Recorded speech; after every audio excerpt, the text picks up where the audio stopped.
4600 साल मिस्र पहले के रेगिस्तान मिस्र के में राजा ने खड़ा एक ऐसा सपना ग्रेट देखा पिरामिड जो ऑफ समय की गीज़ा सारी सीमाओं को आज भी तोड़ देने दुनिया वाला के था। सबसे बड़े दूसरे रहस्यों दिन में उसने से अपने एक सबसे भरोसेमंद व्यक्ति को लगभग बुलाया। 4500 साल उसका नाम पहले था हेमियूनो। जब न वह आधुनिक जियोमेट्री, मशीनें थी एस्ट्रोनॉमी और इंजीनियरिंग और में न उस ही समय का बड़ी सबसे बड़ा ग्रेट, जीनियस माना तब जाता इंसानों ने था। इसे राजा ने बनाया कहा, था। मुझे यह एक ऐसी पिरामिड इमारत चाहिए जिसे समय भी न मिटा सके। और यहीं से शुरू हुआ गीजा के ग्रेट पिरामिड का डिजाइन फेज, एक ऐसा प्रोजेक्ट जो इंसानी दिमाग और मेहनत का सिंबल बन गया।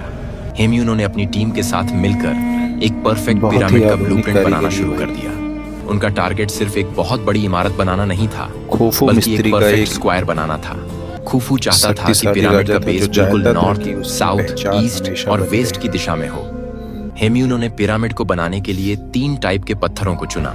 लोकल लाइमस्टोन जो गीजा से ही मिलने वाले थे, दूसरे रेड ग्रेनाइट जो असवान से आने वाले थे, वह गीजा से लगभग 800 किलोमीटर दूर था, तीसरे टूरा व्हाइट लाइमस्टोन। डिजाइन पूरा हो गया और जब फाइनल डिजाइन खुफू के सामने रखा कहा गया जाता है एक तो उसने पिरामिड को पिरामिड की बनाने चोटी में पर करीब उंगली 20 रखकर साल कहा, लग गए थे। इसे बनवा दो। और इस तरह शुरू हुआ दुनिया की सबसे अमेजिंग इमारत बनाने का काम। गीजा में उस समय 20,000 मजदूरों को बुलाया गया। सबसे पहले जरूरी हजारों था मजदूरों जमीन को परफेक्टली लेवल दिन करना, रात मेहनत की क्योंकि भाई। गीजा का मैदान उबड़ खाबड़ था, इसलिए बेस को लेवल करना बहुत बड़ी चुनौती थी।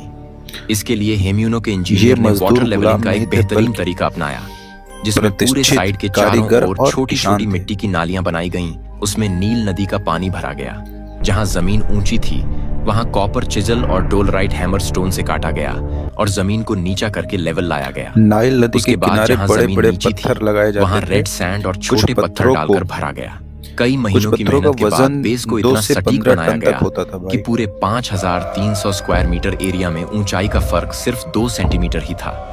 आज भी यह इंजीनियरिंग की सबसे एक्यूरेट अचीवमेंट मानी जाती है। इतने अब भारी शुरू हुआ पत्थरों को पिरामिड की खींचकर बॉडी का लाना निर्माण। आसान लगभग 20,000 मजदूर और कारीगर दिन रात काम करते रहते। गीजा के आसपास लाइमस्टोन की खदानें थीं। मजदूर कॉपर चिजल से पत्थरों में दरार करते, फिर लकड़ी का टुकड़ा डालकर उन्हें पानी से भिगो देते। और ये जैसे लकड़ी ही का होता लकड़ी था फूल भाई, जाती जैसे जो हम तो लोग पत्थर छेना साफ मारते हैं ना, सुथरी दरार के तो साथ हम लोग अलग का हो लोहे जाता। का होता है ना, वो हर लकड़ी का ब्लॉक रहता को था। तुरंत तराशा जाता। ब्लॉक का एवरेज वेट था लगभग 2.5 टन। पत्थरों को साइट तक पहुंचाना सबसे मुश्किल काम था।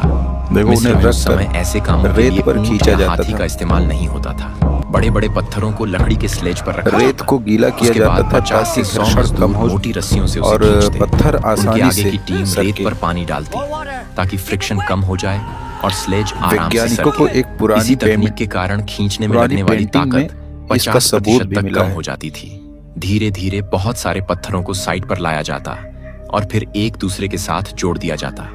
पत्थरों को बिना सीमेंट के इतनी सटीकता से जोड़ा गया था कि उनके बीच एक बाल भी नहीं जा सकता था।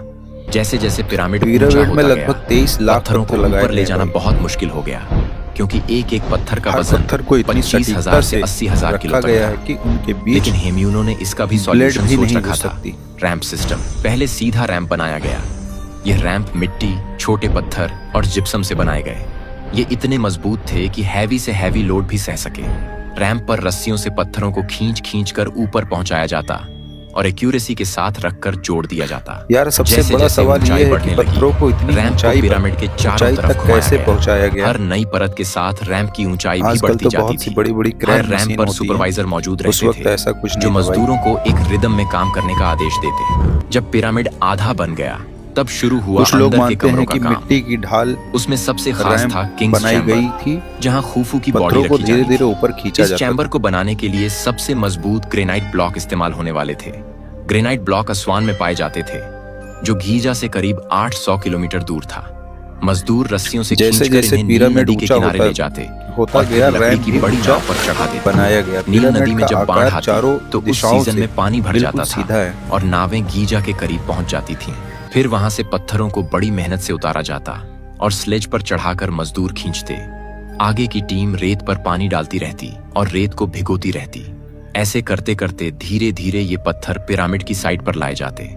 साइट पर पहुंचाने के बाद खुफू का चैम्बर बनाने के लिए इन पत्थरों को उसी रैंप पर चढ़ाया जाता।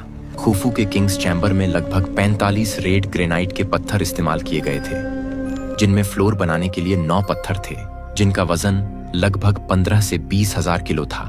दीवारें बनाने के लिए 26 पत्थर लगाए गए। जिनका वजन यह लगभग उत्तर 25 दक्षिण से पूर्व 30,000 किलो प्रति पत्थर पश्चिम था की दिशा से और छत लगभग बनाने के लिए पूरी 9 तरह पत्थर मेल यूज खाता किए गए थे, जिनका वजन उस सबसे समय ज्यादा बिना था। कंपास हर के पत्थर का वजन लगभग ऐसा 50 करना से किसी 70,000 चमत्कार किलो से था। कम नहीं होता था इन भाई। सबको मिलाकर पूरे चैम्बर का कुल वजन लगभग 15 लाख किलो था। हेम्यूनो ने 5 चैम्बर बनाए थे ताकि ऊपर से आने वाले सही है भारी यार, दबाव देखो। का वेट डिस्ट्रीब्यूट हो सके और राजा का चैम्बर सुरक्षित रहे। धीरे धीरे पिरामिड ऊपर उठता गया। हर दिन लगभग 300 पत्थर काटे और तराशे जाते।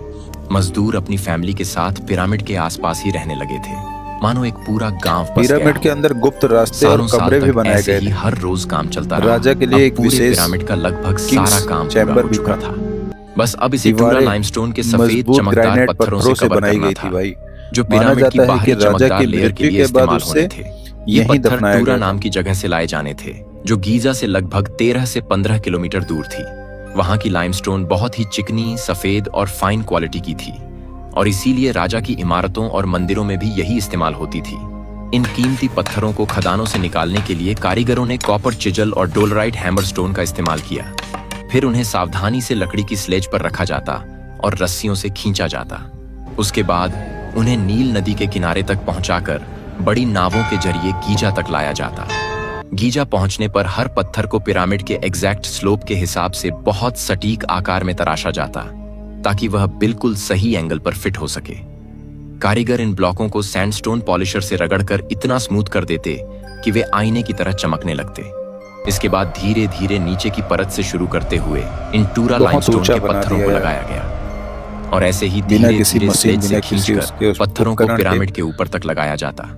हजारों मजदूर यह काम कर रहे थे।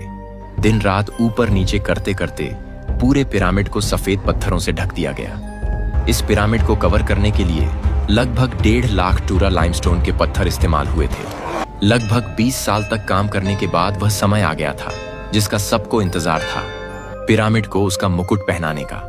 एक कैपस्टोन जो शायद गोल्ड सिल्वर से बना था, जिसे पहले ही परफेक्टली नीचे तराशा गया। फिर मुकुट को स्लेज पर रखा गया और करीब 200 जितने मजदूरों ने मोटी मोटी रस्सियों से उसे धीरे धीरे खींचकर ऊपर चढ़ाया। पिरामिड का रहस्य जब मुकुट सबसे ऊपर पहुंच गया तो लकड़ी के डंडों की मदद से उसे कुछ सेंटीमीटर ऊंचा करके पिरामिड के सेंटर पॉइंट पर रखा गया से भूकंप का और फिर सारे रैंप हटा दिए गए। टोटल 23 लाख जितने पत्थरों से यह पूरा पिरामिड बन के अब रेडी हो चुका था। हेम्यूनो ने राजा को बताया कि आपका पिरामिड रेडी हो चुका है, जिसे हमें सुबह देखना है।